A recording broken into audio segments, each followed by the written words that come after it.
Bonjour à tous. Merci à ceux qui nous rejoignent sur cette conférence expert. Alors j'ai le plaisir d'accueillir Allomedia en la personne de Frédéric Daniel, qui est DGA de Allomedia, et Romain Sambarino, qui en est le CEO, et qui vont, après nous avoir présenté en quelques slides l'activité d'Allomedia, nous faire une démo live de leur outil. Voilà, je vous laisse la parole. Merci. Merci, bonjour tout le monde. Bonjour à tous, merci d'être là, ça me fait très plaisir. Nous, on est une jeune start-up.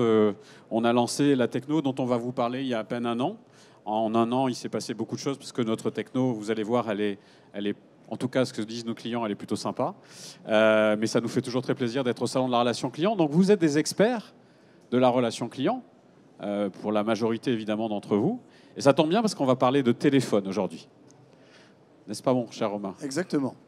Alors, le téléphone, en fait, c'est un canal dont on peut avoir l'impression qu'il est finalement un peu old school, mais qui reste un canal massif pour plein de raisons. Il est poussé aujourd'hui par le web mobile. Rien de plus simple quand on a un smartphone de cliquer une fois qu'on a navigué pour appeler et avoir, évidemment, si c'est possible, un service client. C'est le canal le plus riche et le plus naturel dans l'expression d'un client. Imaginez, vous êtes client, on vous laisse la possibilité d'appeler n'importe quelle marque, d'avoir un numéro qui soit facile à trouver. Vous avez quelqu'un qui décroche tout de suite sans serveur vocal, qui répond à votre problème. C'est quand même plus simple que de devoir écrire un email. Beaucoup plus simple. Et donc, comme c'est plus simple, vous allez raconter votre vie au téléphone à la marque. Parce que vous avez besoin de créer une relation particulière avec cette marque, un peu dans une relation one-to-one avec quelqu'un avec qui vous êtes familier, un prestataire de service ou un commerçant, et vous ne vous rendez pas compte que vous n'êtes pas en one-to-one avec la marque, mais que vous êtes en one-to-many. Effectivement, parce que la mauvaise nouvelle, mais vous la pressentiez déjà, c'est que la marque ne vous entend pas en tant que client. Et quand vous travaillez dans des marques, c'est difficile de capter le contenu des conversations téléphoniques. Une espèce de trou noir dans l'univers de l'analytique, c'est de la relation client. Parce que ce qui se passe, c'est que depuis 20 ans, pour les anciens du centre d'appel et de la relation client, depuis 20 ans, en fait, on s'est concentré sur les outils qui permettent aux conseillers de délivrer un service, de répondre à une réclamation avec une base de données, de répondre à un problème de remboursement ou de renvoi produit, mais finalement, très peu sur les outils du conseiller pour capter la voix du client. Très peu. Alors, pour ceux qui passent un peu de temps sur les plateaux, qu'est-ce qui existe aujourd'hui pour capter la voix du client ? Il y a des tables de qualification, des codes courts, on appelle ça aussi des motifs d'appel, enfin, il y a plein de noms différents. Vous en avez entre 5 et 40 selon les entreprises. Alors les entreprises qui disent non, ça ne sert à rien d'en mettre 40, chaque conseiller va choisir un peu ce qu'il veut parce qu'il n'a pas tellement de temps dans son after call work pour choisir un motif, donc on n'en met que 5. Évidemment, c'est un peu pauvre. Et 40, ce n'est pas forcément fiable. Et c'est de toute façon pauvre aussi, choisir un mot pour résumer 10 minutes de conversation. Alors, il y a d'autres outils. Il y a un CRM, super. Alors un CRM, on va saisir 2 phrases à la main, à la volée. Je ne parle même pas d'une saisie SMS. Je parle d'une bonne saisie dans un CRM. Mais cette saisie-là, elle n'est pas normée. Client très insatisfait, client très mécontent. Ce n'est pas les mêmes mots. L'extraction ne va pas se faire. Statistiquement, vous n'allez pas pouvoir faire d'extraction statistique de votre CRM pour comprendre précisément tout ce qu'il y avait dans les appels. Et en plus, ça reste un déclaratif conseillé, avec ses biais. Après, on a les outils magiques du centre d'appel, c'est le bâtonnage. Mais ça, on veut dire qu'on a une idée préconçue de ce qu'on cherche dans les appels. Et on fait 3 bâtonnages différents, on a 3 statistiques différentes. Donc c'est très compliqué de remonter la voix du centre d'appel, du conseiller, du client sur des organisations de décision, des COMEX, des CODIR, parce que la remise en question, si elle est douloureuse, elle va tout de suite donner lieu à une réflexion, une opposition qui va être, c'est pas parce qu'on a 3 clients qui nous disent ça au téléphone qu'on va changer le process.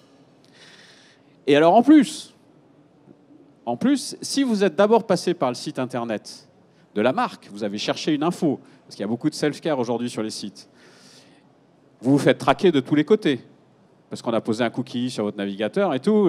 Le marketing va analyser absolument tout ce que vous faites. Quel est le mot-clé qui vous a amené sur le site ou la landing page, quelles sont les pages vues avant le site web. Vous vous faites traquer de tous les côtés. Mais le moment magique où vous décidez d'appeler le numéro de téléphone qui est sur le site, eh ben là, ça signe la fin du marketing parce que le marketing est largué. Il ne sait plus du tout ce que vous alliez dire, faire ou vouloir parce qu'il ne sait pas entendre ce que vous allez raconter au téléphone, surtout si vous êtes un prospect. Nous, on est capable de relier ce parcours de navigation en ligne avec le contenu de la conversation téléphonique.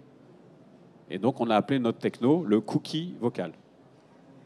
Et on va faire une petite démo. Voilà, donc on a 3 ans de R&D derrière. Il y a dans l'entreprise à peu près une vingtaine d'ingénieurs. Il y a 3 docteurs en sciences du langage, en reconnaissance automatique de la parole. Toutes les technos que vous allez voir là sont entièrement maison. On n'achète rien à l'externe et ce sont que des technos développés par des chercheurs français universitaires. Et ça fait juste 1 an qu'on l'a lancé. Alors on y va. On va faire une petite démo. Alors pour que ça soit évidemment plus sympa que faire des slides, ça va être quelque chose d'un peu interactif et d'assez simple à comprendre. On est sur un cas d'usage qui va parler à tout le monde. On va partir en vacances. Et donc pour partir en vacances, on va sur un site web qui s'appelle Allo Voyage. Ça ne va pas être très original. Et tu l'as en haut normalement. Voilà, un site de voyage. Donc il y a quelqu'un qui va partir en voyage, qui va appeler le numéro de téléphone qu'on va afficher en haut de l'écran, de la page. Et quand cette personne-là va appeler, ça va arriver sur un de nos téléphones. On va avoir une conversation téléphonique de client à conseiller. Et pendant qu'on va se parler, vous allez voir les données de la conversation extraites en temps réel. Donc c'est sympa, si ça marche. Le propre de la démo là, c'est qu'on ne sait jamais si ça va marcher. Pour l'instant, ça marche, mais on prend toujours un risque. C'est ça aussi qui est marrant. Donc on va faire cette démo. On va avoir besoin d'un volontaire ou d'une volontaire dans la salle. Donc là, c'est le moment où tout le monde se bat pour faire le client. Donc il faut quelqu'un avec un téléphone. Le numéro que vous allez appeler n'est pas surtaxé. On ne fait pas de business sur les démos. On a un autre modèle économique. Donc qui c'est qui veut faire le volontaire ou la volontaire? Madame? Ça vous dit? Pas de bol, vous êtes premier. Vous ne pouvez pas appeler. Bon, qui c'est qui peut appeler? Monsieur, juste derrière. Vous avez un téléphone? Ouais? Allez, vous faites le cobaye. OK. Alors voilà. Donc moi, je vais faire le conseiller. Vous allez faire le client, d'accord? Vous pouvez rester assis, hein, pas de problème. Vous allez nous appeler. Donc ce qu'on vous montre là, c'est pas le livrable. On vous soulève le capot de la techno. En fait, nous, on va être complètement transparent pour le conseiller et le client. Ils doivent avoir une conversation absolument normale. Notre techno, c'est de l'intelligence artificielle qui s'adapte à la vraie vie. On n'a pas besoin d'avoir un client ou un conseiller qui s'adapte à notre techno. D'accord? Donc on va y aller. On vous affiche le numéro, vous allez appeler. Moi, je vais faire le conseiller. Hop. D'abord, on va vous laisser choisir une destination. Alors, ouais. Où est-ce que vous voulez partir? Vous savez où vous voulez aller? On a 6 destinations sur la démo. Ne vous demandez pas de Tahiti, on n'a pas. Hein. Je vais aller au Mexique. Au Mexique. Alors, okay. On part combien de temps? 2 semaines. 2 semaines. Plutôt en couple, en famille? Avec un pote. Encore entre amis, ok. Donc vous seriez 2, c'est ça? Ok. Alors, donc, aujourd'hui, là, comme disait Frédéric, il faut admettre que ça soit votre ordinateur, vous surfez, puis vous décidez à un moment de... vous regardez des pages, la page contact, vous regardez un petit peu tout ce que vous pouvez voir en ligne, les différentes pages, les produits. Là, je n'ai pas cliqué sur le Mexique, hein, je suis juste allé sur une page contact. L'intérêt, c'est que là, on s'arrête maintenant et on va passer un coup de fil. Ok, donc, vous pouvez prendre votre téléphone et composer le 09 qui est en haut. On n'a pas une super connexion, donc ça peut on verra bien. Si ça plante, on vous montrera des slides, mais on va quand même essayer parce que c'est plus sympa si ça marche. Et donc Frédéric, le 09 donc, que monsieur va composer va amener directement sur le téléphone de Frédéric qui va jouer le rôle du vendeur. Vous voyez, déjà au moment où il compose, ça sonne. Vous voyez qu'on arrive à faire le lien entre le parcours J'ai votre appel ici. Et le numéro de téléphone. Les 2 devices, on les réconcilie, là où il y a une rupture aujourd'hui. Allo Voyage, bonjour. Oui, bonjour monsieur. Oui, bonjour. Je voudrais réserver un voyage au Mexique. Au Mexique? Oui, bah effectivement, le Mexique, c'est une de nos très belles destinations. Vous avez une ville où vous aimeriez aller en particulier au Mexique? Une ville où vous aimeriez aller en particulier? Mexico. Mexico? Ouais. Ouais, ok. D'accord, bah, très bien. On va vous proposer des séjours à Mexico. Vous voudriez partir combien de temps? 2 semaines environ. 2 semaines, hein, donc c'est un séjour plutôt long. Ok. Et vous seriez combien de personnes pour ce voyage? 2 personnes? Tout à fait. Ok, donc il y a une occasion particulière, non? Non, pas du tout, juste pour des congés. Des congés. Des envies de visite. Visite, donc quel type de séjour vous voulez avoir? Quelles activités vous voudriez faire au Mexique? Entre la visite et la fête, on va dire, un petit mix des deux. culturelles et fêtes. Tout à fait, Donc des soirées, des choses comme ça. c'est ça. Ah, ok, super. Bon, on va essayer de vous trouver des choses sympas. On a de très beaux hôtels à Mexico, au centre-ville. Est-ce qu'il vous faut également, j'imagine, le vol? Tout à fait, bien sûr. Oui. Et vous avez une compagnie aérienne de préférence? Non, pas du tout. Non? On peut vous proposer plusieurs compagnies Oui, bien sûr. Tout Ok. va. Bon, bah super. On va vous proposer tout ça. Et dernière question, est-ce qu'il vous faut également une assurance annulation s'il y en a un de vous deux qui est malade ou- Non, ça ira parce que je suis Non. déjà assuré de mon côté. Vous êtes déjà assuré, donc pas Ouais. d'assurance annulation. Bon, mais parfait. Alors, je vais juste avoir besoin, s'il vous plaît, monsieur, de votre nom, de votre prénom et de votre adresse email pour pouvoir vous envoyer un devis pour ce super voyage au Mexique. Allez-y, je vous écoute. Donc, vous êtes, monsieur? Monsieur Bartholmé, Bartholme, D'accord. Elliot, Elliot. E2LIOT. Et mon adresse mail, c'est elliot.bartholmé@cgi.com. Ok, monsieur. Bah, écoutez, j'ai bien noté. Donc, j'essaie de faire une très belle proposition pour ce voyage à 2 personnes donc à Mexico. J'espère que vous allez vous éclater, surtout en boîte et autres, Eh bien, et écoutez, que vous serez tous les deux très heureux de ce voyage. Donc, je vous envoie une proposition par email, et puis je vous dis à très bientôt. eh ben, je vous remercie. Très bonne journée Merci. à vous. Au revoir. Au revoir. Au revoir. Bravo. Bon, on peut applaudir quand Merci. même le volontaire, hein, parce qu'il n'y en avait pas beaucoup. Donc, Alors, Romain. alors, je vais vous expliquer effectivement ce que vous venez de voir, les différentes technos, donc, comme disait Frédéric, qu'on a développées depuis quasiment 4 ans maintenant. Donc la première, c'est effectivement la manière de s'interfacer facilement sur le flux téléphonique de la marque, de nos clients. Donc on ne perturbe en rien le système existant de la marque ou de l'agent.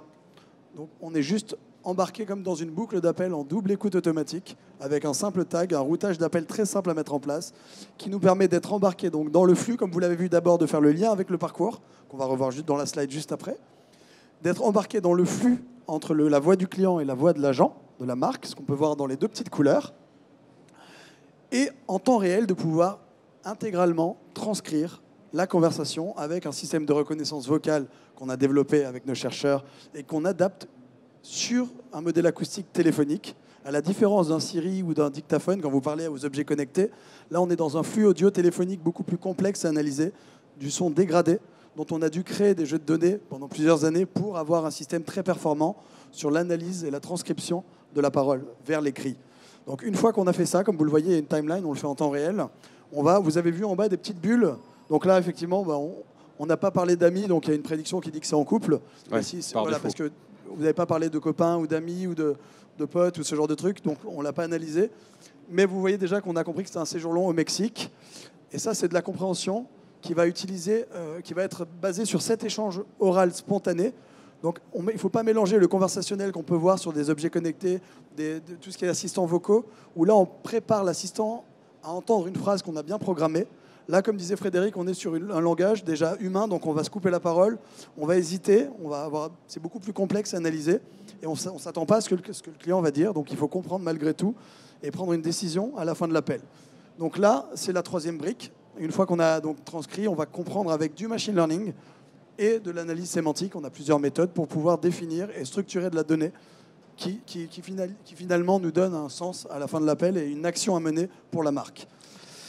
Donc on va découvrir un peu le contenu de l'appel. Alors il peut y avoir des petites fautes, hein, puisque là on est sur un modèle avec quelques centaines d'appels. Évidemment, l'IA, ça fonctionne avec des masses de données colossales. Donc quand on est chez des clients, on a des milliers d'appels. Là, c'est pas le cas, mais c'est pas grave. Ça va vous permettre de bien comprendre comment ça fonctionne. Alors déjà, normalement, il y a un petit résumé. On va voir ce qui sort. C'est toujours la surprise. Voilà, donc le prospect est un homme, il souhaiterait voyager au Mexique, à Mexico pour 2 semaines, il souhaiterait voyager à 2, séjour orienté tourisme, bon voilà, on n'a pas parlé de la fête là-dedans, et il va recevoir un devis. Donc vous voyez, en quelques secondes, on fait un résumé de la conversation. On va également, et ça c'est très intéressant, non seulement pour l'univers de la relation client, mais pour nos amis là-bas qui sont de l'autre côté sur les tapis roses du marketing digital, puisque là, on a en fait le parcours digital et l'identité digitale de la personne qui a appelé. Et vous voyez matérialiser la solution à la rupture de canal, puisque la personne était online, elle est passée au téléphone offline, donc il y a une rupture de canal. Vous voyez la solution là avec le lien entre le numéro de téléphone de l'appelant et le parcours digital. Donc on a relié les deux. On a relié cette navigation digitale. Alors vous pouvez imaginer des applications qui sont juste d'une richesse infinie. Savoir relier tout ce qu'a fait le client en ligne, le référol, la page web par laquelle il est passé avant d'arriver sur le site, les mots-clés sur lesquels vous avez payé des enchères colossales, savoir ce que ces mots-clés génèrent comme vente au téléphone ou comme lead show, c'est juste une révolution pour le marketing digital. Et là, ce qu'on peut voir d'ailleurs, quand tu parles, Frédéric, de lead show, en haut, bon, vous ne voyez pas trop sur l'écran, mais il y a une petite étiquette en bleu où vous voyez écrit lead qualifié. Ici. Donc là, c'est vraiment issu des parcours actionnables du machine learning, donc c'est dans la compréhension. Notre système est capable, non pas sur un seul mot-clé ou une phrase, mais l'intégralité de la conversation, de prendre une décision sur une classification de données pour savoir quel était dans ce cas-là, là on est sur un cas avant-vente pour un produit de voyage, si finalement le client il a acheté au téléphone, donc est-ce que le lead est converti, est-ce que le lead est qualifié, est-ce que le lead est froid, ou est-ce qu'il n'est même pas éligible finalement. Par exemple, dans l'énergie, un lead non éligible, ça ne sert à rien d'aller pousser derrière si on a compris qu'il n'était pas éligible. Donc finalement, c'est ce qu'on appelle les parcours actionnables téléphoniques qui nous permet de prendre une décision derrière, la marque prendre sa décision pour réengager le prospect ou pour réassurer un client. Voilà. Et vous voyez le changement radical de rôle de la relation client et du centre d'appel qui devient là une source massive de données marketing, alors que jusqu'à présent, c'est plutôt considéré comme un centre de coût, sauf pour évidemment des sites de télévente. Alors, on a un petit résumé, donc vous voyez, on a ici des données. Alors, ce qui est très important, c'est que les données que vous voyez là, elles sont classées. Elles sont directement dans les cases du CRM. Donc, on ne sait pas du big data, dans le sens où le big data, ça nécessite des outils de crunching et d'analyse. Là, on a directement la donnée qui est classifiée, donc réutilisable tout de suite pour des actions marketing. Alors, ensuite, on va également analyser la voix du conseiller. Alors, pour ceux, encore une fois, qui connaissent bien les centres d'appel, aujourd'hui, grosso modo, en France, et même à l'international, on a en permanence de la double écoute sur les plateaux, mais en termes d'évaluation formelle du conseiller, on est à peu près à 2-3 appels évalués par conseiller et par mois. La règle, je crois, à l'AFNOR, c'est 1% des appels qui doivent faire l'objet d'une évaluation. C'est hyper chronophage. C'est-à-dire que les responsables qualité, formation ou les superviseurs sur les plateaux passent des heures à réécouter les appels, à les évaluer. Nous, on est capable de mesurer automatiquement la conformité du discours conseillé. Donc, on met des paramètres. Là, vous en voyez 5. On en met autant qu'on veut. Et sur l'ensemble des conversations téléphoniques qu'on va analyser, on va pouvoir évaluer ça automatiquement. Donc, c'est juste une révolution pour l'univers de la relation client en termes de charge de travail et de performance. Donc là, vous voyez qu'on a capté la donnée, qu'on commence à l'exploiter. Et en fait, pour bien l'exploiter, on va développer ce qu'on appelle des connecteurs, c'est-à-dire des programmes qui vont permettre d'envoyer cette donnée dans les outils de l'entreprise. Donc, vous avez vu la donnée envoyée dans le CRM tout à l'heure. Là, vous voyez la donnée également qu'on peut envoyer dans d'autres outils. Et comme on relie la conversation téléphonique au parcours digital, eh bien, autant envoyer la donnée d'appel dans des outils qui servent au marketing digital. Et dans les outils qui servent au marketing digital, on a les outils d'analytics. Donc là, par exemple, nous, on a développé un connecteur avec Google Analytics, qui est un des leaders du marché, mais on peut avoir un connecteur avec Adobe, avec tout un tas d'outils qui vont analyser les parcours digitaux. Donc on va aller sur Google Analytics. On va voir si l'événement a eu le temps de remonter, Fred. Ouais, il faut qu'on ait une connexion qui tienne la route. Ça a l'air d'être compliqué. Laisse-le charger. En charge. On va laisser charger doucement. Donc en espérant que ça arrive. Et donc Google Analytics ne connaît évidemment pas les événements qui concernent les appels. C'est bon. Vous allez voir normalement un événement qu'on remonte de type appel, là où Google Analytics n'analyse que les événements de type parcours online, qui vont être du formulaire, de l'achat, de souscription en ligne. Mais dès qu'on est sur de l'événement offline, il ne le lit pas avec le parcours du visiteur. Nous, on est capable de lui faire le lien et de lui remonter en temps réel cette information pour que tout de suite, on puisse avoir une vision 360 de bout en bout jusqu'à la fin de l'appel de ce qui s'est passé. Voilà, vous voyez. Donc là, on a poussé un event, un call, de type offre séjour club au Mexique, avec en plus le contenu de la conversation. Donc en plus de lui dire que ce visiteur-là a passé un appel à l'issue de sa visite, on lui dit en plus ce qui s'est passé pendant l'appel. Donc on peut pousser autant de dimensions que de données qu'on veut catégoriser, comme la qualité, la chaleur du lead. Typiquement pour le marketing, de fixer des objectifs de conversion dans ces outils, c'est la base. On parle du modèle d'attribution quand on veut faire de l'acquisition de prospects. Et donc, on achète des mots-clés, on challenge complètement son modèle, ces pages qui génèrent le plus de conversions par formulaire. Et bien là, ils vont pouvoir le faire en plus sur de l'appel téléphonique. Voilà. Où là, ils avaient une fuite dans leur outil de tracking. On leur ramène, ils étaient un peu bornes, maintenant ils sont capables de voir ce qui se passe sur des appels. Oui, ça c'est vachement important. Il existe, peut-être que certains d'entre vous connaissent des outils de call tracking qui vont permettre de mesurer des volumes d'appels générés par des pages. Nous, on va là plus loin, puisqu'en fait, on va non seulement savoir quels sont les appels qui ont été générés, mais le contenu des appels. Et extraire le contenu des appels pour en faire une donnée marketing. Donc, encore une fois, ce que j'évoquais tout à l'heure, c'est que c'est un nouvel univers des possibles pour le marketing digital. Et on a eu le plaisir d'animer une conférence hier avec un de nos clients qui est Butagaz. Butagaz, en fait, a pu livrer son retour d'expérience sur notamment l'optimisation des coûts d'acquisition des nouveaux clients avec des landing pages. On est sur des nombres à 2 chiffres dans l'optimisation des coûts d'acquisition de Butagaz. Voilà. Donc et on n'a même pas parlé de retargeting, de réengager les clients. Hein. On a juste parlé d'optimiser les campagnes en comprenant mieux ce que font les clients qui sont arrivés par telle ou telle page. Un autre exemple ici, alors là, il va être parlant également. Donc là, c'est pareil. Donc là, on a poussé dans un outil de mesure d'audience comme Google pour le marketing. Mais comme on a également l'identité digitale de l'appelant avec le cookie, on peut repousser ça dans les outils DMP, donc les Data Management Platform des marques, qui permettent de réconcilier, d'activer ces nouveaux segments qu'ils n'avaient pas avant dans leur DMP. Et donc, imaginez des scénarios de retargeting, dans une DSP également, hein, pour acheter de l'espace en temps réel et pouvoir recibler, comme vous êtes reciblé quand vous partez d'un site marchand. Vous allez souvent avoir des produits, retrouver les mêmes produits sur plein de sites. Donc, des boîtes comme Criteo vous retargetent par rapport à vos parcours et vos paniers abandonnés. Mais ils ne savent pas le faire sur une conversation, puisqu'il y a une rupture. Et nous, on est capable de pousser également ces segments pour qu'ils puissent vous réactionner sur la base de ce que vous avez dit après votre première navigation sur un premier site. On a posé un cookie sur votre navigateur quand vous êtes arrivé sur le site.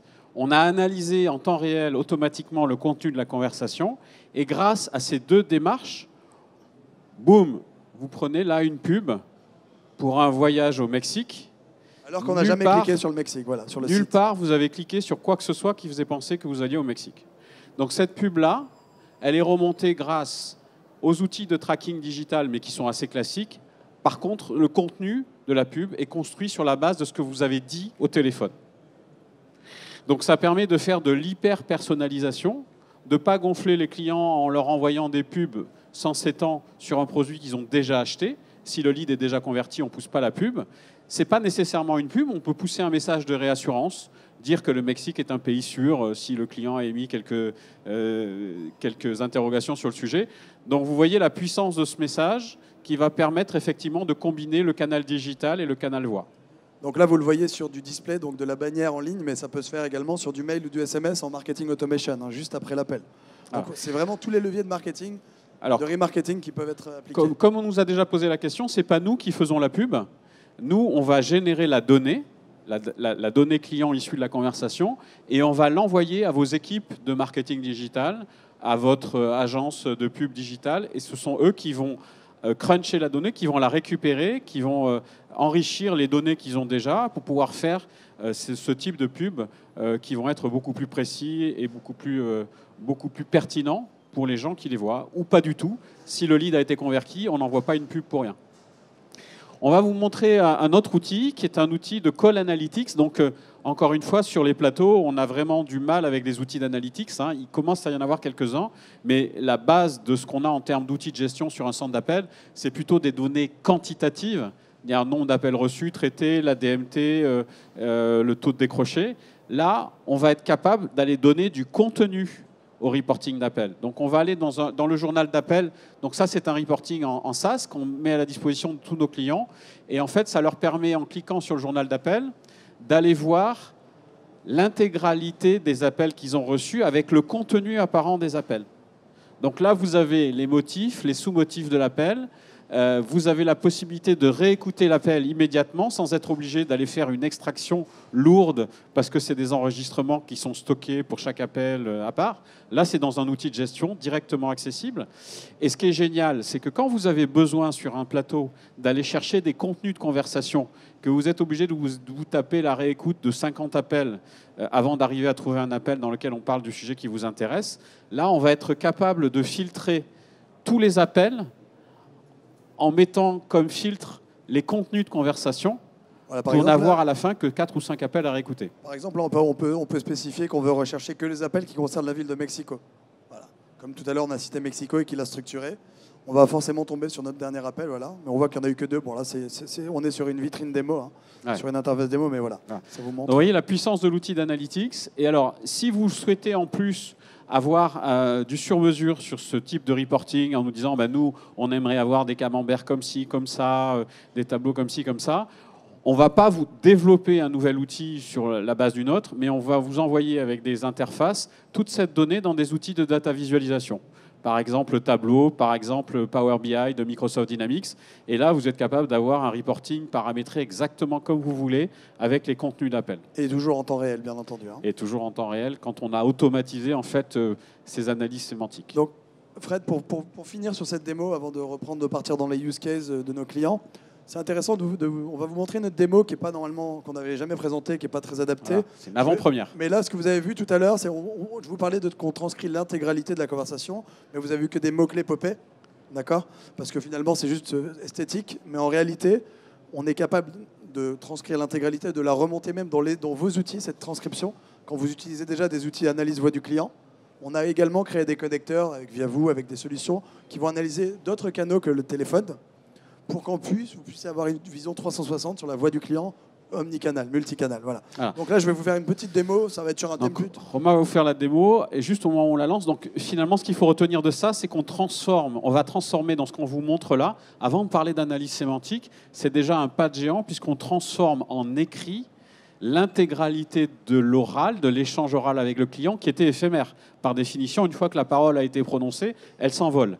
Là, on transforme tout ça en écrit, ça devient un actif de l'entreprise. Vous stockez l'intégralité de vos conversations. Et comme le disait Romain, ensuite, on a, par exemple, derrière nous, la Proxem, qui font de l'analyse sémantique. On peut envoyer ces transcripts écrits dans leurs outils d'analyse pour qu'eux puissent faire passer des moteurs d'analyse sémantique sur la base de mots-clés. Nous, on va aller chercher de la sémantique plutôt sur le sens et l'exploitation marketing des données. Donc là où je n'avais pas insisté tout à l'heure sur la démo, c'est que le modèle de langage, c'est-à-dire que le système de reconnaissance vocale, on l'adapte pour chaque client. Ce n'est pas un système généraliste comme quand vous allez parler à Siri, c'est qu'on a vraiment deux mois et demi de travail au début sur la phase de pilote où on va concevoir, sur la vie des vrais appels qu'on commence à traquer, on va vraiment avoir des transcriptions, on va faire de la transcription pour créer des jeux de données issus de vos conversations et du modèle acoustique de ces conversations. Donc, c'est le signal qui nous permet d'entraîner des modèles et de les adapter par client.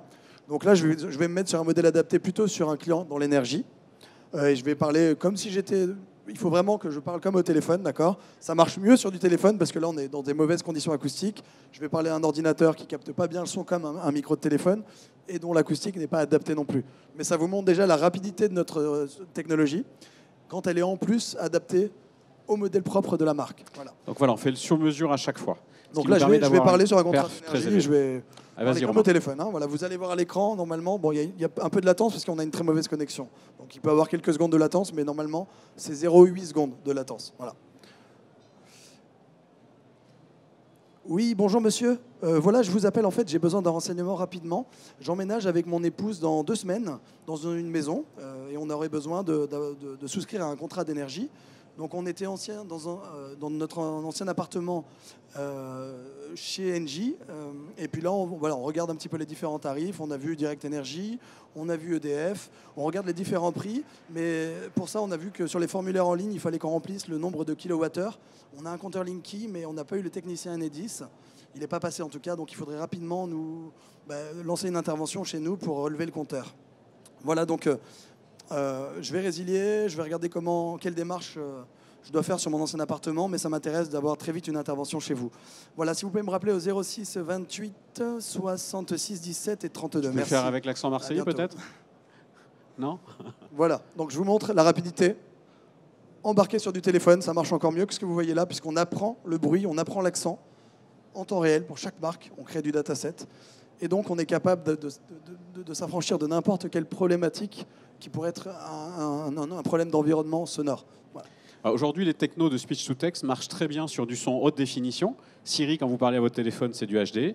Là, quand vous les branchez sur une conversation téléphonique avec des kits main libre, avec du brouhaha, ça ne marche plus. Vous avez un taux d'erreur qui explose. Nous, on a développé des modèles qui sont adaptés au téléphone et au modèle acoustique du téléphone. Mais ça fonctionne sur du micro et l'assistant également de demain. Voilà, vous voyez que là, on était sur du micro. Et donc, quand on le fait sur du téléphone, on a un niveau de performance, parce que c'est un modèle sur mesure, il n'y a pas de magie, hein, qui est inégalé aujourd'hui sur le marché. Personne n'est capable d'avoir un taux d'erreur de speech to text aussi bas que celui qu'on a aujourd'hui.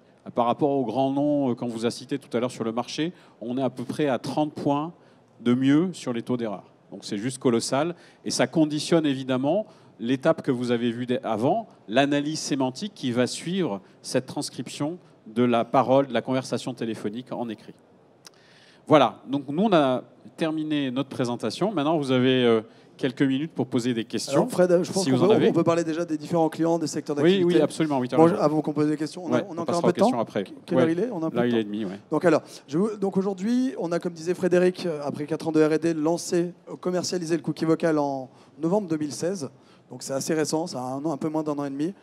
On a signé avec 20 grandes marques principalement dans les secteurs énergétiques, donc énergie, dont on a comme clients Total, Butagaz, Engie, par exemple, ou dans l'assurance, où on va avoir Groupama, Maïf, Swiss Life, Covea, Allianz. Voilà, on a signé très rapidement parce que finalement, on est sur un chaînon manquant, la voix qui n'est pas captée.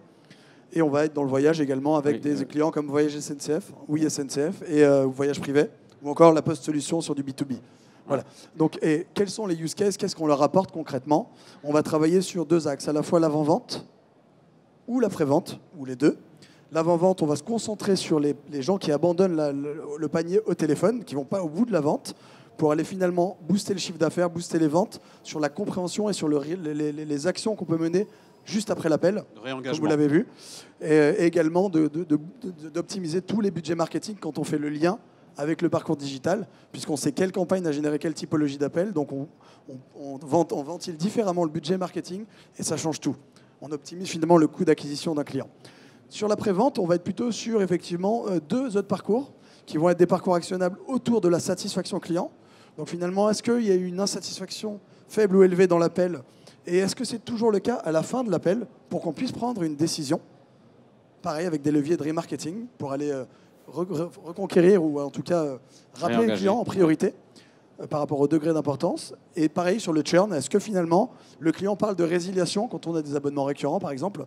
Et finalement, est-ce qu'on est capable de l'identifier avec un niveau nul, faible ou élevé pour aller tout de suite engager des actions de réassurance? Voilà, pour éviter de perdre son client. Sur le churn, c'est intéressant. On a discuté avec le DG d'un grand groupe, un opérateur télécom, qui nous disait qu'il avait fait des travaux assez poussés de prédictifs sur le churn client, sur l'attrition. Et jamais il a eu des scores aussi élevés que quand ils ont entendu au téléphone que le client voulait résilier. Donc la voix du client, c'est la voix du client. Quand on arrive à l'entendre, on est beaucoup plus efficace. Et donc là, on va être capable de capter tous les clients qui émettent un contenu linguistique qui veut dire qu'ils vont résilier. Et derrière, ça peut être l'équipe du service client qui organise des campagnes d'appels sortants sur ces clients-là. Sur les appels aussi avant-vente, il y a un autre cas d'usage sur lequel on est en train de construire actuellement des modèles avec des clients, des nouveaux clients. C'est tout ce qui est appel sortant. Dans l'univers de la relation client, ça reste une activité qui est importante, avec un modèle qui est quand même assez compliqué, qui l'est de plus en plus, puisque la règle, c'est l'échec. Sur des grosses campagnes d'appels sortantes, on va être sur 1 ou 2% de conversion. Nous, on va être capable de changer radicalement ce modèle, parce que quand vous faites une campagne d'appel, si l'appel n'a pas été converti en vente, les informations sur les échecs que vous avez sont extrêmement light. Et à prix trop élevé, veut réfléchir, enfin il y a plein de trucs, mais ce n'est pas exploitable. Nous, on va être capable de comprendre tous les motifs de non-vente au téléphone et de réutiliser le fichier qui jusqu'à présent est considéré comme entre guillemets cramé. On va pouvoir le réutiliser pour aller exploiter des opportunités commerciales qui étaient dans l'appel, qui ont été entendues, mais qui n'ont pas pu être exploitées dans le cadre de cette campagne. Un assureur qui fait une campagne appel sortant pour une assurance habitation ou décès, et un client qui dit j'aimerais aussi assurer ma voiture. Évidemment, le plateau d'appel sortant ne peut pas assurer la voiture, parce que ce n'est pas la campagne. Bon, voilà, on va pouvoir être capable d'exploiter tout ça. Donc, également sur les appels sortants, il y a un univers des possibles et de retour sur investissement qui est juste colossal. Voilà. Bon, moi je pense qu'on vous a fait un peu le tour. Alors, est-ce que vous avez des questions? Alors, allons-y. Priorité aux candidats au voyage. C'est juste une question. Comment vous faites le retraçage du numéro de téléphone avec l'IP? Ah, ça, c'est la bonne question. Si vous ne l'aviez pas posée, on vous l'aurait suggéré. Comment on fait le lien entre le parcours digital et le contenu de la conversation téléphonique, alors que rien ne relie physiquement les deux appareils? qu'on a utilisé. Mais vous auriez pu appeler d'un poste fixe, d'un téléphone du travail, pro, ce que vous voulez. Est-ce que quelqu'un a une idée? Non?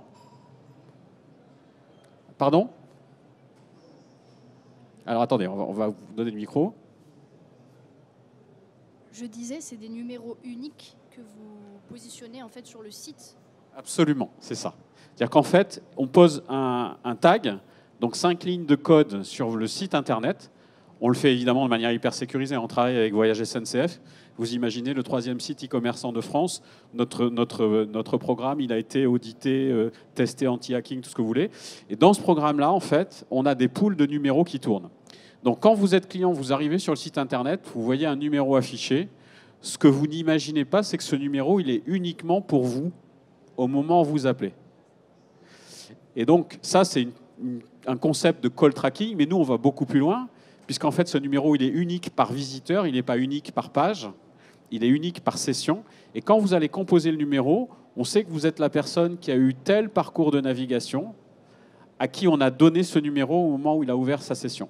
Et donc, grâce à ça, on est capable de relier tout ce que vous racontez au téléphone et le parcours digital que vous avez eu avant.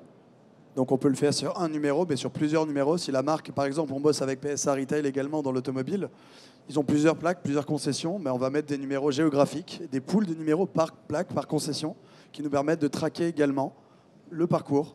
Et les différentes concessions ne sont jamais croisées, les appels ou les numéros. Voilà, en restant très premium. Et donc, on peut également ne pas remplacer certains numéros du site web. On décide en fait ce qu'on veut. Et du coup, vous voyez bien là la réunion qu'il y a. Alors pour toutes les entreprises qui font de la vente à distance, on est capable de reconstituer l'intégralité de l'expérience client. Et toutes les entreprises ne parlent que de ça, d'arriver à avoir une symétrie entre l'expérience client et la vision que l'entreprise en a. Là, on va être capable de la reconstituer intégralement. Et comme je l'expliquais tout à l'heure, c'est juste une richesse infinie pour les équipes marketing ou pour les équipes de la relation client. Savoir de quelle page proviennent les appels polluants. Savoir combien de ventes ou de leads chauds a généré tel ou tel mot-clé sur lequel on a fait des enchères colossales. Voilà, donc il y a une marge et une capacité d'application qui est juste énorme. Et parmi nos 20 clients aujourd'hui, qui sont des grandes marques, on en a la moitié dont ils n'ont pas d'usage du site web. Ils sont vraiment sur des flux téléphoniques de factures, des flux froids, où là, de la même manière, on se route très facilement. Bon, on n'a pas le parcours online, puisque c'est sur du flux offline purement, mais on se met derrière le numéro de la marque, voilà, avec un système de routage très simple d'appel qui nous permet d'être embarqué comme dans une boucle. Et finalement d'être transparent pour l'utilisateur qui appelle le numéro comme d'habitude, mais pour autant d'arriver à prendre le flux en temps réel et de l'analyser, pour remonter ces données dans des outils type CRM. Voilà. Donc si vous avez un numéro de téléphone historique de service client que vous ne voulez pas remplacer, qui est sur des contrats papier par exemple, si les clients appellent ce numéro, on route l'appel sur notre techno, on reroute immédiatement nous vers le plateau. Et donc, pour le conseiller client, l'appel, il arrive comme si c'était le client qui avait appelé directement. Et nous, on est en double écoute de manière complètement transparente et on va analyser avec nos technos toute la conversation téléphonique. Et on fait ça en temps réel sur des millions d'appels potentiellement. Voilà. On est sur un système qui est extrêmement scalable. Ici. Oui. J'ai des questions plus pratiques. J'ai vu une des slides sur l'évaluation de l'appel. Oui. Je voulais savoir si votre solution fait également les recours d'amélioration ou si c'est... Alors, nous, on travaille. Alors, nous, on fait de la BI, c'est-à-dire qu'on va accompagner certains de nos clients dans de l'analyse de la donnée qu'on extrait, avec évidemment, on peut potentiellement faire quelques recommandations. Moi, j'ai passé 15 ans de ma vie sur des plateaux, donc je peux donner quelques insights relation client. Mais surtout, on va chercher à travailler en partenariat avec soit les outsourceurs, soit les gens du métier qui connaissent bien ces métiers-là, à qui on va plutôt être apporteur de données et d'informations. Et eux, ils vont en tirer des conséquences ou des actions à mener sur le plateau en fonction de la stratégie de l'entreprise et de ses enjeux. D'accord. Et une autre question, est-ce que votre solution elle pourrait être utilisée sur des contacts physiques? Je parle de points de vente. C'est une très bonne question. Vous êtes presque visionnaire, j'ai envie de dire. Mais oui, en fait, c'est pour ça que je vous montrais un petit assistant avec du micro et plus du téléphone. C'est qu'on a des usages qui vont se faire autour, effectivement, de la compréhension humaine augmentée. C'est là où on veut aller aujourd'hui. Dans notre raison d'être, on dit beaucoup qu'on veut aider l'humain à se faire entendre et se faire comprendre. Donc on ne parle pas que d'un agent téléphonique, mais ça peut être effectivement entre deux humains derrière un bureau. Aujourd'hui, l'information s'échappe exactement comme au téléphone. Donc on a des demandes. On est une petite start-up, on priorise et on focus aujourd'hui le téléphone parce que c'est déjà un marché énorme pour nous. 270 milliards d'appels chaque année vers les marques. Donc on a déjà un vrai boulot, mais parallèlement à ça, on a un labo au Mans. Donc on est à Paris et au Mans, on est aujourd'hui 37 personnes qui expérimentent des choses là-dessus, dont on pourrait potentiellement, voilà, avec des grandes marques, mener des belles expérimentations autour de la compréhension humaine augmentée en dehors du téléphone. Voilà. Ce que nous disent déjà nos clients, c'est ce qu'on fait là sur du téléphone, qui est un son de très mauvaise qualité, qui génère plein d'erreurs dans des outils du marché. C'est qu'ils n'ont pas vu de techno équivalente à la nôtre sur le téléphone. Donc on doit vraiment, nous, se concentrer d'abord sur le téléphone, bien développer cette solution-là. On a également levé 10 millions d'euros cette année. Ça a été assez incroyable, mais voilà, ça s'est fait comme ça, parce que les gens qui nous ont accompagnés disent qu'il n'y a pas d'équivalent de notre techno, même aux États-Unis, et ce sont des fonds franco-américains, et donc on doit aussi développer notre marché aux États-Unis sur le téléphone. Donc dans un deuxième temps, potentiellement, effectivement, le face-à-face client en point de vente. Donc aujourd'hui, ça fonctionne en français et en anglais. Voilà.